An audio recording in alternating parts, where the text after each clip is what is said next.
Hello, this is Genosis, and today I'm going to show you how to install the Wasteland mod for 7 Days to Die. Alright, first let's download the mod. Let's go to 7daystoDieMods.com. Scroll on down, type the Wasteland, and go ahead and click on this result, and you'll see the mod. Now, there are 4 required mods you need to download, and they are listed here. Download all 4 of these, and the core mod itself, which you'll find at the bottom of this page. Then go ahead and click here to download the latest version of the Wasteland. Alright, once you're done downloading, you should have everything listed here: the Wasteland mods, random main menu background, full auto launcher, S-Core, and XNPC core. Now that we have the mods, let's go to Steam, right-click on 7 Days to Die, go to Properties, Installed Files, and then click Browse. This will take you to your installation of 7 Days to Die. If you go up one directory, go ahead and right-click on 7 Days to Die and copy it, and go ahead and paste it to the location of your choice. I have a separate folder for all of my mods, so you would just paste it right here. Once you've done that, you can name it whatever you wish. Obviously, it'd be something like the Wasteland.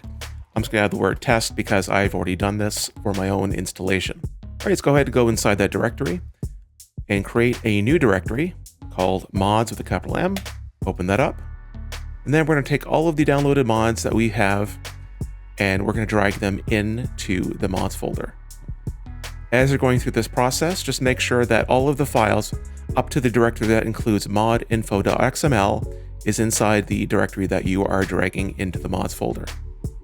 Often with zip archives or other archives, you might get an extra subfolder, and that would break the mod you're trying to install. So again, just make sure that modinfo.xml is the one in the directory that you're dragging into it.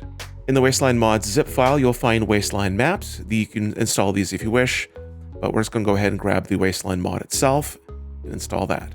If you did, however, want to use the Wasteland maps, you can go ahead and go into your directory, go to Data, and then Worlds, and then you can go ahead and install them that way. All right, once you've gone ahead and extracted all of the files into the mods folder, it should look roughly like this. So if you go back to the main directory of the 7 Days to Die, you can go ahead, hold Alt, and drag it to your desktop to create a shortcut. You can also right-click, copy, right-click on your desktop, and show more options depending on your version, and paste shortcut.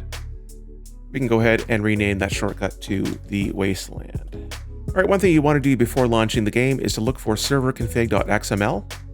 Scroll on down until you find an entry for EAC enabled, and make sure to set that to false. EAC, or Easy Anti-Cheat, disables various code libraries which will prevent such overhaul mods as the Wasteland to function. Normal modlets are fine. You can usually use EAC. It's the type of mods that you would be able to install into a server and wouldn't require any additional downloads, but this would. All right, once you've saved this, let's go ahead and launch the game, and you should be seeing this or one of the other Wasteland backgrounds. Let's go ahead and launch a game. We can also confirm that we have the Wasteland 8K map that we installed, so that did work correctly. And then we can just hop in and make sure everything works. All right, if everything worked correctly, you should not have any errors, and you should see this intro guiding you through the beginnings of the mod. All right, everything seems to be working correctly. We have the introductory items, we have all the skills for the mod, so yeah, everything's working great. Now, here's a couple extra points I'd like to make. Now, what I did by copying 7 Days to Die to another directory, that simply allows you to keep the vanilla copy of 7 Days to Die operational in Steam while you go ahead and play the mod without affecting your ability to play with friends. Now, if you wanted to go ahead and install this into your core version of 7 Days to Die, it would be a little different. If you wanted to use it on your default Steam installed version of 7 Days to Die, all you need to do is hold the Windows key and type R, and this would open the run window. You would type the %, appdata, %/7 Days to Die. Once you do that, you'll have all of these folders: generated worlds, local prefabs, but the one we're looking for is mods. And all you do is the same thing we did before, and that is to extract each and every one of these mods into that mod folder. And that would install the Wasteland mod into your Steam version of 7 Days to Die, and you would launch Steam as you do normally. One last comment is that this process can be followed for any overhaul mod if you want to keep an extra copy of 7 Days to Die, or you want to install a mod into your main Steam version. You can follow the exact same process for any mods you might find in 7daystodiemods.com for the overhauls. If it's not an overhaul, all you need to do is drop them into the mod folder and you're good.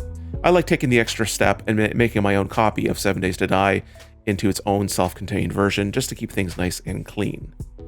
Alright, this has been Genosis with how to install the Wasteland mod for 7 Days to Die.